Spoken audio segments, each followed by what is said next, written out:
NEET पर केंद्र सरकार का बड़ा फैसला। ग्रेस मार्क्स पाने वाले 1563 उम्मीदवारों का स्कोर कार्ड होगा रद्द। फिर से 23 जून को देनी होगी परीक्षा। 30 जून को परिणाम। काउंसलिंग पर असर नहीं। प्रदेश शहरी स्थानीय निकाय राज्य मंत्री सुभाष सुधा ने कहा, शहरों में कृषि भूमि की खरीद फरोख्त में एनडीसी की नहीं होगी आवश्यकता। भूमि मालिक सीधे करवा सकेंगे रजिस्ट्री।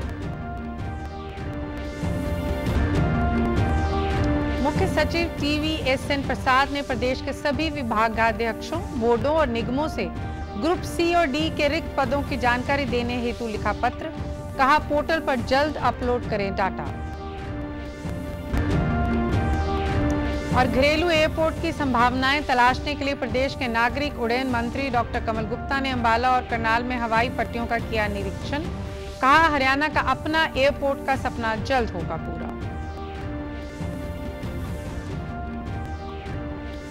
नमस्कार, मैं गीतू गुलाटी। अब समाचार विस्तार से। नीट परीक्षा विवाद मामले में सुप्रीम कोर्ट में सुनवाई के दौरान केंद्र सरकार ने अहम जानकारी साझी की है। नीट परीक्षा के बारे में केंद्र सरकार ने बड़ा फैसला लेते हुए 1563 परीक्षार्थियों का स्कोर बोर्ड रद्द करने का फैसला किया है। नीट यूजी 2024 की परीक्षा में ग्रेस अंक प्राप्त करने वाले परीक्षार्थियों के स्कोर बोर्ड रद्द किए गए और उन्हें दोबारा परीक्षा देने का विकल्प दिया जा रहा है। नीट की दोबारा परीक्षा 23 जून को होगी और 30 जून को परिणाम घोषित किया जाएगा। दोबारा परीक्षा में जो परीक्षार्थी शामिल नहीं होंगे उन्हें बिना ग्रेस नंबरों के स्कोर कार्ड जारी किए जाएंगे। सुप्रीम कोर्ट ने फिलहाल काउंसलिंग पर रोक नहीं लगाई है। सरकार ने न्यायालय को बताया है कि ग्रेस अंक प्राप्त करने वाले परीक्षार्थियों के परिणामों की समीक्षा के लिए समिति घोषित कर दी गई है। केंद्रीय शिक्षा मंत्री धर्मेंद्र प्रधान ने नीट परीक्षा विवाद पर मीडिया से बातचीत में कहा कि इस मामले की पूरी जांच होगी व दोषियों के खिलाफ कड़ी कार्रवाई की जाएगी। उन्होंने कहा कि पेपर लीक नहीं हुआ है और इस परीक्षा में कोई भ्रष्टाचार नहीं हुआ है। सामने आई, निश्चित रूप में दोषियों को उसमें दंड दिया जाएगा, लेकिन मैं विद्यार्थियों को मुख्यतः और अभिभावकों को आश्वस्त करना चाहूंगा, भारत सरकार और उसकी इंस्ट्रूमेंट NTA कमिटेड है बच्चों को ट्रांसपेरेंट तरीका से अपनी संतुष्टि से न्याय देने के लिए। इस बार 24 लाख बच्चे सक्सेसफुली एग्जामिनेशन भी दिए हैं। क्वेश्चन लीक की कोई भी प्रमाण नहीं। कुछ जो 1550 बच्चों के लिए जो एक मॉडल अपनाया गया था वो भी कोर्ट रिकमेंडेड एक मॉडल था, लेकिन उसमें से कुछ अनामोलीज आई है। उसके ऊपर भी एक एकेडमिक कमेटी बैठ गई है, उन्होंने रिकमेंडेशन दिया। वो सारा दलील अभी जब हम चर्चा कर रहे हैं कोर्ट के सामने, कोर्ट की फैसला को आने दीजिए। टेस्ट सेंटर में गलती से जो खुलना चाहिए वो दूसरा खुल गया, उसको फिर अनामोली को ठीक करते हुए आधा घंटा 40 मिनट लॉस हुई, उसमें वो हल्ला हुई है। ऐसा कोई 2 सेट क्वेश्चन अचानक आ गया, ऐसा नहीं है। ये सालों से प्रैक्टिस चली आई है, ये स्पष्टता के साथ।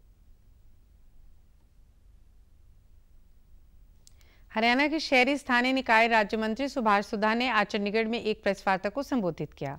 उन्होंने कहा कि प्रदेश के शहरी क्षेत्रों में कृषि भूमि की खरीद व भूमि का कोई हिस्सा बेचने हेतु नगर परिषद एवं नगर पालिकाओं से किसी भी एनडीसी की आवश्यकता नहीं है, बल्कि भूमि मालिक सीधे तौर पर अपनी रजिस्ट्री करवा सकेंगे। ऐसी संपत्तियों पर किसी भी तरह का प्रॉपर्टी टैक्स विकास शुल्क लागू नहीं होगा। राज्य में इस तरह की कुल 2,52,000 संपत्तियां हैं। उन्होंने कहा कि शहरी क्षेत्रों में कॉलोनियों में स्थित खाली प्लॉट को बेचने की अनुमति होगी और इसके लिए प्रार्थी और प्रॉपर्टी टैक्स व अन्य बकाया शुल्क आदि जमा कराने के बाद में जो नो ड्यूज सर्टिफिकेट जारी कर दिया जाएगा, जिसके आधार पर वो अपनी संपत्ति को बेच सकेंगे। इससे 4,30,000 संपत्तियों को लाभ मिलेगा। राज्य मंत्री ने कहा कि जिस भी संपत्ति की मालिक ने लाल डोरा के अंदर स्थित अपनी संपत्ति को स्वयं प्रमाणित कर दिया है, उसे अपनी संपत्ति बेचने की अनुमति होगी। इस तरह की 6,85,000 संपत्तियों को लाभ मिलेगा।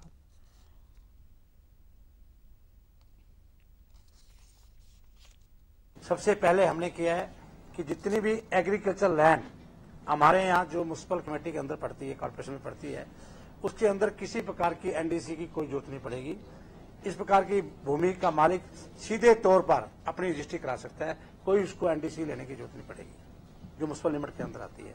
फर्स्ट ऑफ ऑल हमने ये किया है। ऐसी जो प्रॉपर्टी है उसके अंदर ना तो आपको उसके अंदर आपको क्या कोई प्रॉपर्टी टैक्स जमा कराने की जरूरत पड़ेगी, ना कोई डेवलपमेंट चार्ज जमा कराने की जरूरत पड़ेगी। इस तरह की कुल संपत्तियां 2,52,000 को लीव मिलेगा, इमीडिएट लीव मिलेगा इसके लिए। पहला तो ये मैंने आपसे किया, कोई बात इसमें कहना चाहेंगे? सेकेंडली, शहरी क्षेत्रों में जो खाली प्लाट पड़े थे उनके अंदर हमने ये किया कि खाली प्लाट को बेचने की अनुमति भी दे दी उनको। इसके लिए प्रार्थी को प्रॉपर्टी टैक्स में अन्य बकाया शुल्क आदि जमा कराने के बाद नॉन ड्यू जारी कर दिया जाएगा, जिसके आधार पर वह अपनी संपत्ति को बेच सकेगा। इस तरह का 4,30,000 संपत्तियों का लोगों को लाभ मिलेगा। 4,30,000। उन्होंने कहा कि हरियाणा के सभी शहरी क्षेत्रों में 741 अस्वीकृत कॉलोनियों को नियमित किया जा चुका है, जिसकी सभी 1,71,368 संपत्तियों को बेचने का अधिकार मालिकों को प्राप्त हो गया है। इसके अतिरिक्त बची हुई 433 कॉलोनियों को नियमित करने का कार्य 30 जून तक पूरा कर दिया जाएगा। इसके अतिरिक्त 705 छोटे क्षेत्रों को भी नियमित किया जा चुका है और ऐसे बचे हुए लगभग 1200 क्षेत्रों जो सरकारी भूमि पर, वन क्षेत्रों में या ग्रीन बेल्ट और रोड की भूमि पर होंगे, उन्हें छोड़कर बाकी को 30 जून तक अधिकतम कर दिया जाएगा। उन्होंने कहा कि इससे कुल 13,38,000 संपत्तियों को लाभ मिलेगा। मुख्य सचिव TVS N प्रसाद ने सभी विभागाध्यक्षों, बोर्डों और निगमों के अधिकारियों को निर्देश दिए हैं कि वे अपने विभागों या संगठनों में ग्रुप C और D के रिक्त पदों पर भर्ती के लिए हरियाणा कर्मचारी चयन आयोग के समक्ष मांग अपलोड व प्रस्तुत करें। मुख्य सचिव कार्यालय द्वारा आज जारी एक पत्र में स्पष्ट किया गया है कि ग्रुप C के जिन पदों की मांग पहले ही आयोग को भेजी जा चुकी है, उसको दोबारा भेजने की आवश्यकता नहीं है। प्रत्येक विभाग, बोर्ड या निगम रिक्त पदों की सूची तैयार करके हरियाणा नॉलेज कॉर्पोरेशन लिमिटेड द्वारा बनाए गए पोर्टल पर अपलोड करें। सरकार द्वारा विभिन्न विभागों में ग्रुप C और D के करीब 5,000 पदों पर भर्ती की जाएगी। प्रदेश नागरिक उड्डयन मंत्री डॉक्टर कमल गुप्ता ने आज अंबाला में बन रहे डोमेस्टिक एयरपोर्ट के निर्माण कार्यों का निरीक्षण किया। इस दौरान उनके साथ पूर्व गृह मंत्री अनिल विज भी मौजूद रहे। इस मौके पर डॉक्टर कमल गुप्ता ने अधिकारियों से कार्यों का फीडबैक लिया और इसे 2 महीने में चालू करने के निर्देश दिए। उन्होंने कहा कि इस एयरपोर्ट को 15 अगस्त तक चालू कर दिया जाएगा।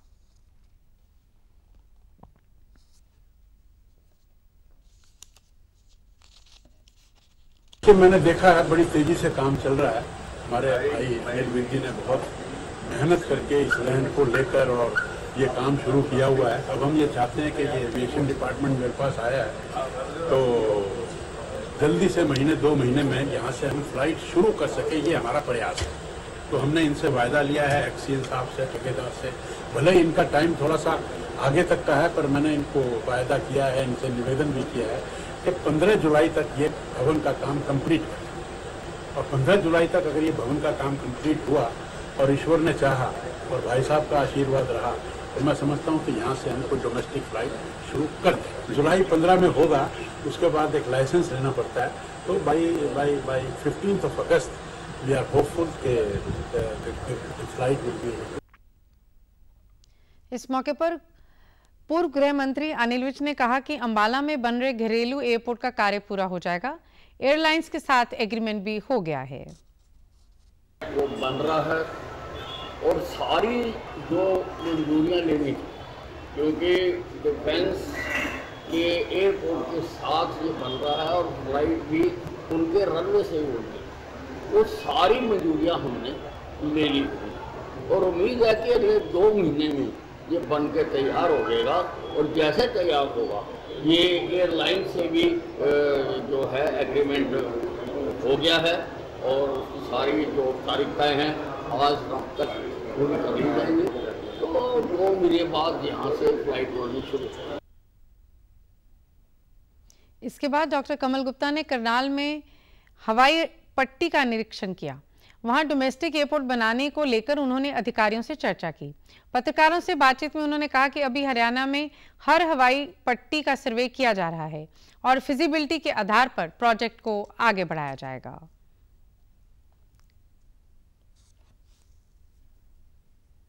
पिंजौर का देखा था जी और अभी अंबाला का देखा। अब यहाँ आया हूँ, देखता हूँ कि कितनी पॉसिबिलिटी है, कितनी जल्दी हम यहाँ से फ्लाइट उड़ा सकते हैं या नहीं उड़ा सकते, ये सब एसेस करें। एक अन्य सवाल के जवाब में उन्होंने कहा कि हिसार लोकसभा सीट पर हुई हार की समीक्षा की जाएगी। करनाल के सांसद मनोहर लाल को केंद्रीय कैबिनेट में स्थान मिलने पर कमल गुप्ता ने करनाल वासियों को बधाई देते हुए कहा है कि अब देश की राजनीति में हरियाणा का काफी अहम रोल रहेगा। उन्होंने कांग्रेस पर निशाना साधा और कहा कि कांग्रेस एक परिवार की पार्टी है। साथ ही उन्होंने हरियाणा में विधानसभा चुनाव में तीसरी बार भाजपा की जीत का दावा किया।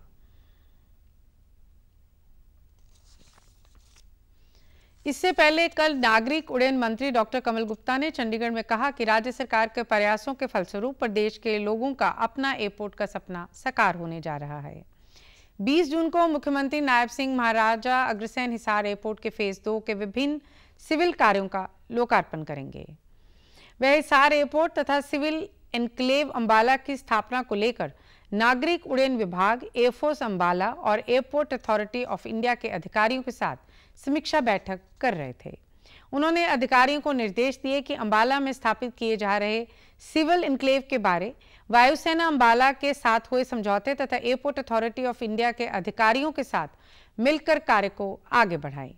बैठक में जानकारी दी गई है कि हिसार एयरपोर्ट से जुड़े जिन प्रोजेक्ट का कार्य पूरा हो चुका है उनमें Haryana airport development corporation chairman का कार्यालय एटीसी टावर की बिल्डिंग में बनकर तैयार हो गया है। बैठक में नागरिक उड्डयन विभाग के अतिरिक्त मुख्य सचिव सुधीर राजपाल, एडवाइजर शेखर विद्यार्थी, एयरफोर्स अंबाला नागरिक उड्डयन विभाग और एयरपोर्ट अथॉरिटी ऑफ इंडिया के वरिष्ठ अधिकारी भी उपस्थित थे। मुख्य सचिव टीवीएस एन प्रसाद ने बताया कि गुरुग्राम में अपशिष्ट प्रबंधन मुद्दों को हल करने के लिए स्वीप यानी ठोस अपशिष्ट पर्यावरण आवश्यकता कार्यक्रम भी शुरू किया गया है। उन्होंने बताया कि स्वीप के लिए विशेष समिति को गुरुग्राम और जीएमडीए क्षेत्रों के सभी 35 वार्डों के अपशिष्ट संग्रह, पृथक्करण, परिवहन, प्रसंस्करण और निपटान के लिए 3 स्तरीय प्रणाली को लागू करने का काम सौंपा गया है। अतिरिक्त उपायों में सक्रिय निगरानी के लिए नियंत्रण कक्ष की स्थापना, मौजूदा बुनियादी ढांचे का अंतर्विश्लेषण करना, अपशिष्ट ट्रैकिंग के लिए जीआईएस आधारित मानचित्र बनाना और एक मजबूत शिकायत निवारण तंत्र विकसित करना शामिल है। ये कार्यक्रम निर्माण और विध्वंस अपशिष्ट के प्रबंधन, अपशिष्ट प्रसंस्करण के लिए पर्याप्त मशीनरी सुनिश्चित करने, स्वच्छता पुरस्कार स्थापित करने और जागरूकता बढ़ाने के लिए सूचना, शिक्षा और संचार योजना शुरू करने पर भी ध्यान केंद्रित करता है। दैनिक रिपोर्ट एसडीएमए को प्रस्तुत की जाएगी और आदेशों के किसी भी उल्लंघन के लिए संबंधित कानूनों के अनुसार दंडात्मक उपाय किए जाएंगे। स्वीप पहल को अत्यंत हरियाणा के अन्य पालिकाओं क्षेत्रों में भी लागू किया जाएगा, जो पर्यावरण संरक्षण और सार्वजनिक स्वास्थ्य के प्रति सरकार की प्रतिबद्धता को दर्शाता है। इसके अलावा मुख्य सचिव ने बताया कि राज्य सरकार ने आतिथ्य सुविधाओं के लिए स्वैच्छिक आधार पर स्वच्छता ग्रीन लीफ रेटिंग सिस्टम लागू करने का निर्णय लिया है। ये प्रणाली सुरक्षित तौर पर प्रबंधित स्वच्छता को बढ़ावा देने वाली प्रथाओं का पालन करने और स्टार रेटिंग प्रणाली अपनाने के लिए प्रोत्साहित करेगी। कुवैत में हुए दर्दनाक आग हादसे पर प्रधानमंत्री नरेंद्र मोदी ने घटना से संबंधित स्थिति की समीक्षा के लिए बैठक की, जिसमें पीएम ने मृतकों के परिवारों के प्रति संवेदना व्यक्त की और घायलों के शीघ्र स्वास्थ्य होने की कामना की। प्रधानमंत्री राहत कोष से मृतक भारतीय नागरिकों के परिवारों को 2-2 लाख रुपए की घोषणा की गई है। एक इमारत में कल आग लगने से 49 लोगों की मौत हो गई और 50 से अधिक घायल हो गए। मरने वालों में 42 भारतीय शामिल हैं और ज्यादातर लोग केरल और तमिलनाडु के हैं। हादसे की खबर के बाद दोनों राज्यों में मृतकों के परिवारों में गम का माहौल है। इस भवन में लगभग 195 मजदूर रहते थे, जिसका स्वामित्व मलयाली व्यवसायी केजी इब्राहिम के नेतृत्व वाली कंपनी के पास है। कुवैत में भारतीय दूतावास ने एक हेल्पलाइन नंबर +965 655 05246 जारी किया है। भारतीय दूतावास कुवैती कानून परिवर्तन, अग्निशमन सेवाओं और स्वास्थ्य अधिकारियों के साथ समन्वय कर रहा है। विदेश राज्य मंत्री कीर्तिवर्धन सिंह कुवैत पहुंचे हैं और आग लगने की घटना में घायल हुए भारतीयों का हालचाल जानने के लिए जावेद अस्पताल पहुंचे। उन्होंने अस्पताल में भर्ती 6 घायलों से मुलाकात की। केंद्रीय मंत्री ने कहा है कि हादसे में मारे गए भारतीयों के शवों के भारत भेजने के लिए विशेष प्रबंध किए जा रहे हैं। And the rest of the situation will be cleared the moment we reach there. The situation is that the victims are mostly burn victims, and some of the bodies have been charred beyond recognition. So a DNA test is underway to identify the victims, and Air Force plane is on the ready. And as soon as the bodies are identified, their kin will be informed, and our Air Force plane will bring the bodies back. The latest figures that we had till last night, the casualty figures are around 48, 49, out of which 42 or 43 are believed to be our countrymen Indians. इससे पहले विदेश मंत्री doctor S Jaishankar ने Kuwait के विदेश मंत्री अब्दुल्ला अली अल याहया से हादसे के बारे में बातचीत कर पूरी जानकारी प्राप्त की। उन्होंने सोशल मीडिया पोस्ट में कहा है कि कुवैत के अधिकारियों की ओर से इस मामले में जानकारी उपलब्ध करवाई गई है और पूरी घटना की जांच का आश्वासन दिया गया है। दिल्ली में जल संकट को लेकर सुप्रीम कोर्ट में सुनवाई हुई। हिमाचल प्रदेश ने कोर्ट से कहा कि उनके पास दिल्ली को देने के लिए 136 क्यूसेक पानी नहीं है। एक दिन पहले राज्य ने कहा था कि उसकी तरफ से पानी छोड़ दिया गया है। हरियाणा की तरफ से पानी सप्लाई किया जाना बाकी है। जस्टिस प्रशांत कुमार मिश्रा और जस्टिस प्रसन्ना बी वराले की बेंच ने कहा कि राज्यों के बीच यमुना के पानी का बंटवारा एक जटिल और संवेदनशील मुद्दा है। हमारे पास दिल्ली, हरियाणा और हिमाचल प्रदेश के बीच जल बंटवारे के फार्मूले पर फैसला लेने की टेक्निकल एक्सपर्टीज नहीं है। सुप्रीम कोर्ट ने दिल्ली को पानी देने का फैसला अपर रिवर यमुना बोर्ड पर छोड़ दिया है। कोर्ट ने कहा है कि यमुना रिवर बोर्ड ने पहले ही दिल्ली को मानवीय आधार पर पानी की आपूर्ति के लिए आवेदन जमा करने का निर्देश दिया है। अगर दिल्ली सरकार ने एप्लीकेशन नहीं दिया है तो आज शाम 5 बजे तक दे दे। कोर्ट ने यमुना रिवर बोर्ड को शुक्रवार को एक बैठक बुलाकर दिल्ली सरकार के एप्लीकेशन पर जल्द से जल्द फैसला लेने का आदेश दिया है। साथ ही कहा है कि अगर जरूरत हो तो रोज बैठक कीजिए। प्रदेश के स्वास्थ्य एवं आयुष मंत्री डॉक्टर कमल गुप्ता ने 21 जून को मनाए जाने वाले अंतर्राष्ट्रीय योग दिवस की तैयारियों को लेकर आयुष विभाग और हरियाणा योग आयोग के अधिकारियों के साथ समीक्षा बैठक की है। इस दौरान स्वास्थ्य विभाग के अतिरिक्त मुख्य सचिव सुधीर राजपाल, आयुष विभाग के निदेशक संजय सिंह, हरियाणा योग आयोग के चेयरमैन डॉक्टर जयदीप आर्य व रजिस्ट्रार डॉक्टर राजकुमार तथा आयुष विभाग के अन्य वरिष्ठ अधिकारी भी मौजूद थे। इस मौके पर मंत्री ने कहा कि चिकित्सा पद्धति में भी ऐसी कोई दवा नहीं बनी है जो जीवन को सुखमय बना सके, परंतु योग क्रियाओं से ऐसा संभव है। आज योग ने पूरे विश्व को एक सूत्र में बांधा है, जिसका श्रेय प्रधानमंत्री नरेंद्र मोदी को जाता है। बैठक में मंत्री को जानकारी दी गई है कि हरियाणा सरकार ने 21 जून को सभी जिलों में जिला स्तर एवं ब्लॉक स्तर पर योग कार्यक्रम आयोजित करने का निर्णय लिया है। इसके अतिरिक्त योग दिवस कार्यक्रम में भाग लेने वाले प्रतिभागियों को योग प्रशिक्षण प्रदान करने के लिए 29 मई से 15 जून तक योग प्रशिक्षण कार्यक्रम भी आयोजित किए जा रहे हैं। उन्होंने बताया कि 13 से 16 जून तक 3 दिवसीय प्रशिक्षण कार्यक्रम में जिला स्तर पर मंत्रीगण, सांसद, विधायक, प्रशासनिक अधिकारी, अन्य सभी विभागों के अधिकारी, कर्मचारी, निर्वाचित सदस्य, पुलिस विभाग के अधिकारी कर्मचारी, NCC cadet, scout cadet, Nehru युवा केंद्र स्टाफ एवं इच्छुक जन साधारण को योग प्रशिक्षण दिया जाएगा। 19 जून को सभी जिलों में मुख्य कार्यक्रम के लिए पायलट रिहर्सल होगी और जिला स्तर पर जिला प्रशासन द्वारा योग मैराथन का आयोजन किया जाएगा। 10वें अंतर्राष्ट्रीय योग दिवस को लेकर करनाल में तैयारियां अंतिम चरण में हैं। इसी कड़ी में जिले की विभिन्न योग संस्थाओं द्वारा प्रशासनिक अधिकारियों, कर्मचारियों व आमजन को निरंतर योग अभ्यास करवाया जा रहा है। ध्यातव्य है कि जिला की 37 व्यायामशालाओं और 22 वेलनेस सेंटर पर सुबह व शाम लोगों को योग अभ्यास करवाया जा रहा है। जिला आयुष अधिकारी डॉक्टर सतपाल ने कहा है कि अंतर्मन के दर्शन की एकमात्र साधन है।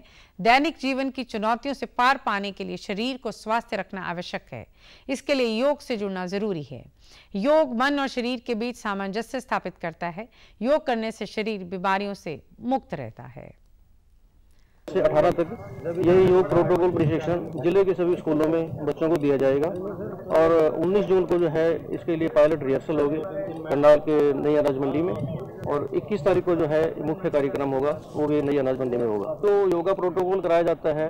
तो योगा से तो जो लोग शुरू से योगा करते हैं तो हम निरोगी ही रहेंगे और ऐसा कोई बीमारी, ऐसी प्रॉब्लम नहीं है जो योगा करने से जो ठीक ना हो। योग शिविर में भाग लेने वाले प्रतिभागियों ने बताया कि योग करने वालों को गंभीर बीमारी नहीं होती और उनमें आत्मविश्वास और बल की बुद्धि वृद्धि बनी रहती है। एक दिन से योगा का कोई फायदा नहीं है, आप डेली करिए, आप अपने अंदर सचमुच बहुत ज़्यादा चेंजेस देखिए। आज ये हमारा जो है ये 10वां अंतर्राष्ट्रीय जो है योग दिवस मनाया जा रहा है। 21 जून को फाइनल होगा, लेकिन उसके लिए हमारा 3 दिन के लिए जो प्रोटोकॉल है ट्रेनिंग, ताकि हम जो है बहुत अच्छे से उसका अभ्यास करें। लेकिन ये नहीं होता कि साल में हमें 3 दिन या 21 जून का ही वेट करें। अगर हम इसको रोज अपने जीवन में अपना लें तो बहुत सारी चीज़ों से, बहुत सारे रोगों से हमें मुक्ति मिल सकती है। वहीं आयुष विभाग से डॉक्टर अमित पुंज ने सभी लोगों से आह्वान किया है कि वे अंतर्राष्ट्रीय योग दिवस समारोह को राष्ट्रीय पर्व के रूप में मनाने के उद्देश्य से इस कार्यक्रम से अवश्य जुड़ें। योग प्रशिक्षक दिनेश गुलाटी ने कहा कि योग करने से सारी कोशिकाएं जागृत होने के साथ पुनर्जीवित हो जाती हैं। बच्चों को बुलाया गया है, तो स्कूली बच्चे जो है उस समय में योगाभ्यास करेंगे। उसके बाद 19 तारीख को हमारी जो रिहर्सल रहेगी मेन इवेंट की, और उस समय मैराथन भी रहेगी। NDRI से लेकर गीता द्वार तक हमारी मैराथन का प्रोग्राम रहेगा 6 बजे, और उसी समय हमारा लगभग जो अनाज मंडी का शेड है वहां पर हमारी रिहर्सल होगी योग, अंतर्राष्ट्रीय योग के प्रोटोकॉल की। और 21 तारीख को हमारा मुख्य इवेंट रहेगा। ये पूरा कार्यक्रम करनाल में किया जाएगा, जिसके अंदर में हमारी 37 व्यायामशालाएं करनाल में हैं। लगभग हर ब्लॉक के अंदर हमारी व्यायामशालाएं हैं। योग डे 21 जून को मनाते हैं, उससे पहले जो उसकी तैयारियां हैं उसके लिए प्रशिक्षण देने के लिए बहुत ही सुंदर आज सत्र लगाया गया, जिसमें हमारे पास आयुष विभाग से डॉक्टर सतपाल जी के निर्देशन में अमित पुंज जी ने एक बहुत सुंदर सत्र लिया, जिसमें मेरा मिशन स्वास्थ्य विभाग की टीम और आयुष और पतंजलि योग समिति ने दोनों ने भाग लिया और डेमो करके दिखाया, प्रदर्शन करके दिखाया कि हम कौन कौन से आसन नित्य प्रति योग में, योग के कौन कौन से आसन ऐसे जिसको हम नित्य प्रति अपने जीवन में अपनाएं और हम स्वस्थ रह सकें। ऐसा एक पूरा पैकेज बनाया गया। हरियाणा में जिला मुख्यालयों एवं ब्लॉक स्तर पर लगाए जा रहे समाधान शिविरों में भारी संख्या में लोग पहुंच रहे हैं। इन शिविरों में लोगों की समस्याओं का मौके पर समाधान भी हो रहा है। यमुनानगर में लगाए गए शिविर में सैकड़ों लोगों ने अपनी समस्याओं का समाधान करवाया। यमुनानगर के अतिरिक्त उपायुक्त आयुष सिन्हा और पुलिस अधीक्षक गंगाराम पुनिया ने बताया कि प्रतिदिन सुबह 9 से 11 बजे तक समाधान शिविर में लोगों की परिवार पहचान पत्र, पेंशन, आधार कार्ड सहित अनेक समस्याओं का तुरंत समाधान करने का प्रयास किया जाता है। इस दौरान सभी विभागों के अधिकारी मौजूद रहते हैं और लोगों की समस्याओं का निपटान किया जाता है। सबसे पहले तो जो नालियां हैं, जो स्टॉर्म वाटर ड्रेनेज है शहर के, उसमें हमारा पूरा फोकस रहता है कि उसकी सफाई टाइमली हो और जो ड्रेन्स है उसकी क्लॉगिंग हट जाए। उसके लिए ऑलरेडी वर्क ऑर्डर इशू करवा लिया गया था टाइमली एग्जेम्पशन लेके मॉडल कोड ऑफ कंडक्ट आचार संहिता के दौरान, और काम जो है वो कल से शुरू हो चुका है। करीब हमारे शहर में ये जो बड़े नाले हैं ये 84 और मीडियम नाले मिला के 84 किलोमीटर यानी 84 किलोमीटर लेंथ के नाले हैं निगम एरिया में। उन सभी की अपस्ट्रीम से लेके शुरुआत हुई है और सफाई जो है वो अगले 15-20 दिन में एक राउंड सफाई जरूर हो जाएगी, और उसके बाद भी सेकेंड एंड थर्ड राउंड भी पूरे मानसून सीजन में, बारिश के सीजन में कंटिन्यूड रहेगी। और जो भी आमजन अपने अपने शिकायतों के संबंध में यहाँ पर आते हैं, उनकी शिकायतों को उचित ढंग से सुन करके त्वरित कार्रवाई सुनिश्चित की जा रही है। खासतौर पर पुलिस विभाग की मैं जहाँ तक बात करूँ तो कुछ शिकायतें वैवाहिक झगड़ों से संबंधित, कुछ आर्थिक अपराधों से संबंधित शिकायतें या कुछ मामलों में जांच धीमी गति से होने की प्राप्त हुई है। जो संबंधित जो भी अधिकारी है मैं उनसे मौके पे हम बात करते हैं और यदि जो भी उसमें उचित कार्रवाई बनती है वो त्वरित ढंग से करवाना सुनिश्चित करवा रहे हैं। इन शिविरों में आने वाले लोग संतुष्ट हैं। उनका कहना है कि सरकार और प्रशासनिक अधिकारियों का अच्छा प्रयास है कि उनका समस्याओं का मौके पर ही समाधान हो रहा है। समाधान शिविर का लोग आ रहे हैं, यहाँ पे अपनी समस्या का हल करवा रहे हैं और यहाँ पर ADC साहब और SDM साहब बैठे हैं, जो कि लोगों की समस्या है सुनाई जा रही है। और सरकार की तरफ से बहुत बढ़िया बंदोबस्त है जो कि लोगों की समस्या का हल टाइम पर हो रहा है और साथ ही साथ हो रहा है। पड़ोसी ज़मीन को और निकाल जाती थी, मेरी ज़मीन खेती नहीं कर देती थी, तंग करते थे। मेरे को जी फिर पुलिस में यहाँ एप्लीकेशन देनी पड़ी। एप्लीकेशन देने से मेरे अच्छी कार्रवाई बड़ी और लगातार हुई और कोई बीच में कोई भेदभाव नहीं रखा। सही काम है, मैं बिल्कुल खुश हूँ अपने काम से और मेरे को बहुत मदद मिली इसमें। आ रहे हैं लोग अपने काम लेके यहाँ पे और लगभग सभी की सुनवाई हो रही है, काम हो रहा है अच्छे तरीके से, ठीक चल रहा है, बहुत बढ़िया चल रहा है, प्रशासन का बहुत अच्छा साथ है। मौसम विभाग ने उत्तर प्रदेश, पश्चिम बंगाल के गांगेय क्षेत्र, बिहार और झारखंड में अगले 3-4 दिन के दौरान तेज लू चलने का अनुमान व्यक्त किया है। इस दौरान हरियाणा, उत्तराखंड, पंजाब, चंडीगढ़, दिल्ली, मध्य प्रदेश, राजस्थान, हिमाचल प्रदेश, जम्मू संभाग और ओडिशा में भी तेज गर्म हवाएं चलेंगी। हालांकि अगले 3 दिनों में पूर्वी भारत में अधिकतम तापमान में कोई बड़ा बदलाव नहीं होगा। हरियाणा में एक बार लू ने लोगों की परेशानियां बढ़ा दी हैं। कई जिलों में तापमान 45 डिग्री सेल्सियस के पार पहुंच गया है। मौसम विभाग ने कहा है कि मौसम की स्थिति दक्षिण पश्चिम मानसून के उड़ीसा के अन्य भागों, तटीय आंध्र प्रदेश और उत्तर पश्चिम बंगाल की खाड़ी में आगे बढ़ने के लिए अनुकूल है। मौसम विभाग ने अगले 4-5 दिनों में पश्चिम बंगाल, सिक्किम और पूर्वोत्तर भारत में तेज वर्षा का अनुमान व्यक्त किया है। भिवानी को कोई मिनी क्यूबा तो कोई बॉक्सिंग की जन्मभूमि मानता है, क्योंकि यहाँ के खिलाड़ी हर बार अपने मुक्के की धमक पूरी दुनिया को सुनाते हैं। मेडल पर मेडल लाकर 7 समुद्र पार देश का मान बढ़ाते हैं। देश को बॉक्सिंग में पहला ओलंपिक मेडल भी भिवानी के विजेंद्र सिंह बेनीवाल ने दिलाया था। यही कारण है कि इस बार पेरिस में होने वाले ओलंपिक खेलों में देश के 6 मुक्केबाजों में 4 हरियाणा के और उसमें भी 2 भिवानी से हैं। भिवानी से पेरिस जाने वाली दोनों बॉक्सर बेटियां हैं। इसमें पहला नाम जैस्मिन लंबोरिया है जो 57 किलोग्राम और दूसरी प्रीति पवार है जो 56 किलोग्राम में भारत का प्रतिनिधित्व करेगी। बता दें कि जैस्मिन लंबोरिया देश की पहली महिला बॉक्सर है जो सेना में भर्ती हुई थी। एशियन व कॉमनवेल्थ विजेता जैस्मिन अब अपनी कड़ी मेहनत व देशी खान-पान से ओलंपिक में गोल्ड मेडल पाने के लिए पसीना बहा रही है। वहीं जैस्मिन के चाचा व कोच संदीप लंबोरिया का कहना है कि हमें गोल्ड मेडल आने की पूरी उम्मीद है। सुविधाओं के अभाव के बावजूद जैस्मिन अपने बॉक्सर चाचा एवं कोच संदीप के साथ अब अभ्यास में जुटी है।